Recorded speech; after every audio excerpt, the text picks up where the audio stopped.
for you, the other meaning of khayr. That's one meaning of khayr. The meaning of khayr that's more relevant to our conversation here. If you have made a mistake in your past, then the only way to move on is to become desperate to do good deeds. He's asking Allah, Master, whatever opportunity you give me to do good, I will jump on it. I am bankrupt. Like someone bankrupt jumping towards a coin, I will jump towards a good deed. Helping someone, doing something good. Master, just give me the chance, I will do it. I have hurt another human being, I will spend the rest of my life helping human beings. This dua he made right after he helped a couple of girls get some food for, or some water for their animals. Then he sat down and said, Ya Allah, any other voluntary deed, hook me up. If you need me to volunteer for anything else, I'm available. Because I know what I've done in my past, and I know the only way I will know that you have blessed me in my life is if you give me opportunity to do good deeds. If you've done messed up things in the past, the way you compensate for that is you go out of your way to do what? Good things. And the lesson in Surah Al-Qasas is, the number one kind of good thing is not make more salah or make more dua. That's standard anyway. You have to do that anyway. Help people.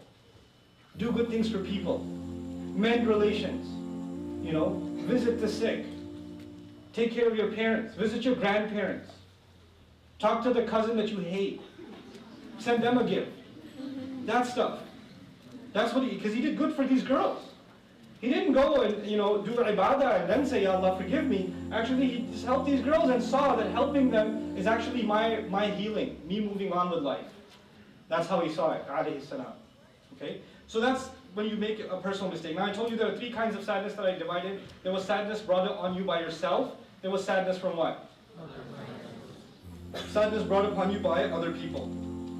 You know, in the case of one of the great examples, Musa alayhi salam is such a hero in the Quran, really. I mean, I even made friends with a rabbi because I'm so in love with Musa alayhi salam. Really, I have a rabbi friend in Dallas. I hang out with him talking about Musa alayhi salam. Because, I mean, Allah was talking to Jews so much in the Quran. And they obviously had some background information when they were listening. So I want to know that background information. So I say, so what do you believe about Musa alayhi salam? What's going on? And we have some really interesting conversations, the rabbi and I.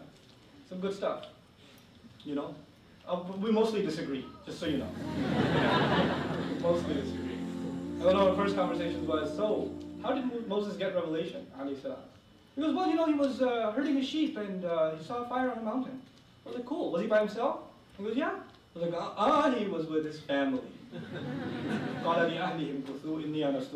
said to his family, unless you're considering his sheep, his family, no. He had a family. And by the way, just because I'm talking to the rabbi at a kosher restaurant, I was like, by the way, they were Arab. Because he married Madi, he married Arab. And they admit that. Alhamdulillah, at least they admit that. So, Moses' kids were half Arab. It's cool. But anyhow, coming back to Musa alayhi salam, when others cause you pain, when his nation has caused him so much pain. So much pain. And the only one really willing to listen to him, or anything he has to say, is his own brother. That's all he's got, really. So he turns to Allah and says, قَالَ رَبِّ إِنِّي لَا أَمْلِكُ إِلَّا نَفْسِي وَأَخِي. I have no control over anybody except my own brother and myself. Myself and my brother, that's all I can control.